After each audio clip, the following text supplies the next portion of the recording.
Hi there friends, this is Bob Hatton and some more encouraging words. It's good that you tuned in today.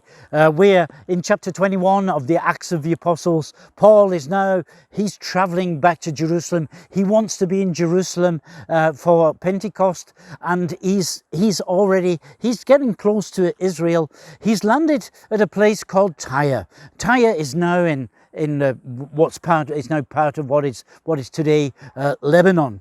And what we didn't know, there's a church in Lebanon, there's a group of Christians there, and they meet him, and Paul is able to stay with the Christians there.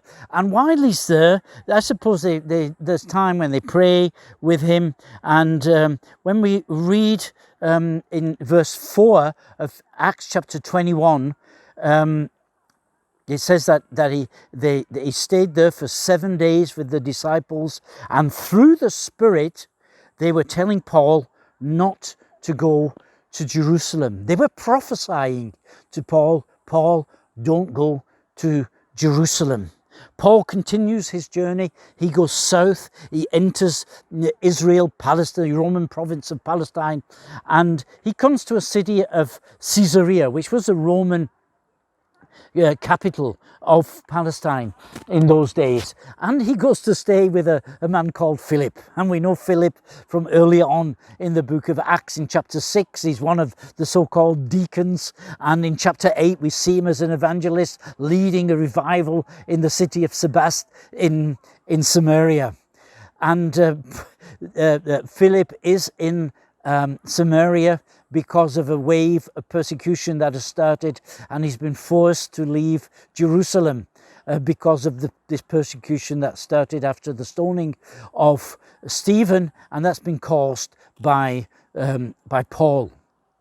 Now, as he's spending time there, it just looks to me like he's living with Philip. This time he's now married. He's got 4 daughters who also prophesy. I wonder what they prophesied to Paul about. But I guess he's sleeping in the living room. That's why I'm just imagining this. And he's got all his stuff in a pile in the corner of the room. And then they get another visitor. And who's this visitor? It's Agabus, also one of Paul's old friends who we know from the start of the book of Acts. I think it's chapter 11, where he appears there, a prophet from Jerusalem, and he prophesies about a coming famine. And Paul and Barnabas, they make a collection, and they bring it to Jerusalem to help their brothers and sisters dort.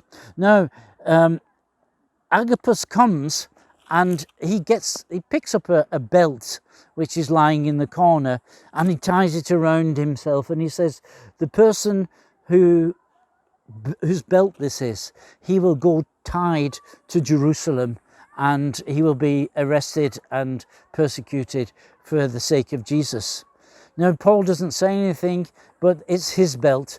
That's why I don't leave my belts lying around anywhere. But he has to go on to Jerusalem, knowing that nothing good is waiting for him. Now, let's go back to the time in Tyre, when these people start prophesying to Paul not to go to Jerusalem. Now, the gift of prophecy, I think it has three parts to it. The first part is revelation. And the revelation, it tells us what is happening, what is the situation. But the second part is the interpretation, and the interpretation means what are we to do with it. And then the third part is the application, or the second part, the interpretation means what does it mean? The application means what are we going to do about it? We can very easily illustrate that from the story of Joseph in the Old Testament. You know, Pharaoh had a dream about 14 cows. 7 were very fat, and 7 were very, very lean and thin. And that's the what? That's the inspiration. That's the revelation. But nobody can understand it. And Joseph comes with the gift of interpretation, and he says, listen, this is what it means. There will be 7 abundant years, 7 years of abundance of a harvest, and lots of stuff, a bumper harvest every year, but then 7 years of famine. What are we to do with that? Now, we got the interpretation, we know what it is, but what are we to do? What is the application? So the application is to build barns, to build big storehouses, to keep this grain in, so that when the famine comes, we will have enough that we can share to people. So we got the revelation, we got the interpretation, and we've got the application. Now, what I think was happening in Tyre was that the people were getting the revelation, this is what God is saying, but they weren't understanding what it meant, and they didn't understand what it was to do. And Agabus, he just gave the revelation. He just said what? He said that the person whose belt this is will go to Jerusalem and will be bound by the Jews and by the nations. He's just saying what? He doesn't say what does it mean? He doesn't say what are we to do?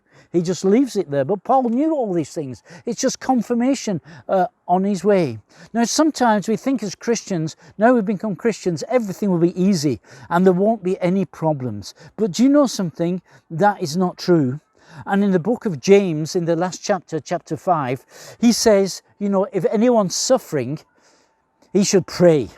So if you're going through a time of suffering, you know, it's time to pray. And I remember, I can look back in my life, and when things have been difficult, that's the time when I learned how to pray.